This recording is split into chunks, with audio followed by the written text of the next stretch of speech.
మీ పేరు? నా పేరు కటికి వెంకటేశ్వర్లు. మాది ప్రకాశం జిల్లా త్రిపురాంతకం మండలం గొల్లపల్లి. అయితే మాకు విశ్వనాథపురం గ్రామంలో సర్వే నెంబరు 495/1లో 2 ఎకరాల 96 సెంట్లు గత 100 సంవత్సరాల నుంచి అనుభవిస్తున్నాం.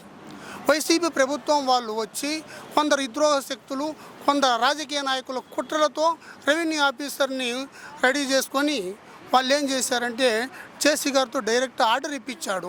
మాది ప్రస్తుతం ఆన్లైన్లో ఉన్న దాన్ని తొలగించారు. మమ్మల్ని చాలా కష్టాలు పెడుతుండ్రు. ఇది సాన ఓబయ్య దానికి సంబంధించిన వారసుడు. సాన ఓబయ్యకుండా కొన్ని సర్వే నెంబర్లలో కూడా భూములు ఉంటే అక్రమంగా అన్యాయంగా వారు దోసేసుకొని మా 2 ఎకరాల 96 సెంట్లను కూడా ఆక్రమించుకొని మమ్మల్ని బెదిరించి భయభ్రాంతులకు గురి చేసి చాలా ఇబ్బందులు పెడుతున్నారు.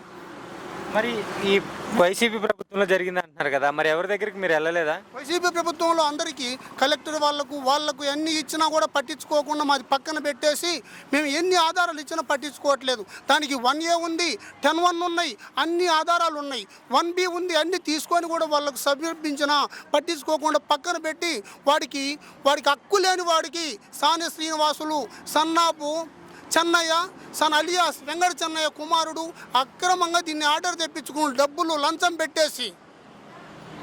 మరి ఈ ప్రభుత్వం వచ్చిందిగా, మీకు ఎలా ఉంది? మాకు ఈ ప్రభుత్వంలో పక్క 100% న్యాయం చేస్తారని, కూటమి వాళ్ళు చేస్తారనే నమ్మకంతో నేను జనసేన పార్టీ కార్యాలయం దగ్గరికి వచ్చాను.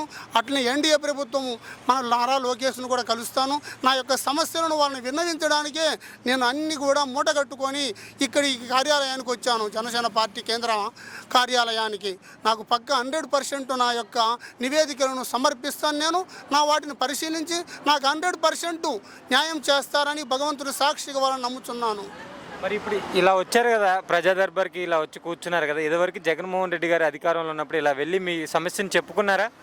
ఎన్నిసార్లు చెప్పినా దొంగ అబద్ధము ఫాల్స్ నోటీసులు ఇచ్చారు. వాళ్ళు ఫాల్స్ ఎన్ని అబద్ధం ఇచ్చారు. నేను అన్ని ఎవిడెన్స్ ఇచ్చినా కూడా తప్పుడు సమాచారం ఇచ్చారు రెవెన్యూ వాళ్ళు. మా మీద కుట్రలతో కుతంత్రాలతో కొందరు మా భూములను ఆక్రమించుకున్న వాళ్ళు అన్యాక్రాంతం చేస్తూ వాళ్లకు లంచం ఇస్తూ మా పనులు కాకుండా అన్ని ఆధారాలు చూపించినా పట్టించుకోకుండా కింది రెవెన్యూ స్థాయి ఈవీఆర్ఓ, ఎంఆర్ఓ, ఆర్డీఓ, ప్రస్తుతం సబ్ కలెక్టర్ మార్కాపురికి వచ్చాడు, ఆయనకు, తర్వాత కలెక్టర్ గారికి, జాయింట్ కలెక్టర్ గారికి, తర్వాత మనకు రెవెన్యూ చీఫ్ సెక్రటరీ మన అమరావతిలో కూడా ఇచ్చాను, లోకాయుక్తకు ఇచ్చినా కూడా పట్టించుకోకుండా చాలా దుర్మార్గంగా, నీచంగా, అక్రమంగా, అవినీతికి అక్రమాలకు పాల్పడి ఎంతో అన్యాయం చేశారని కూడా నా యొక్క బాధలను తెలియజేయడానికి నేను జనసేన పార్టీ సెంట్రల్ కార్యాలయానికి వచ్చాను సార్.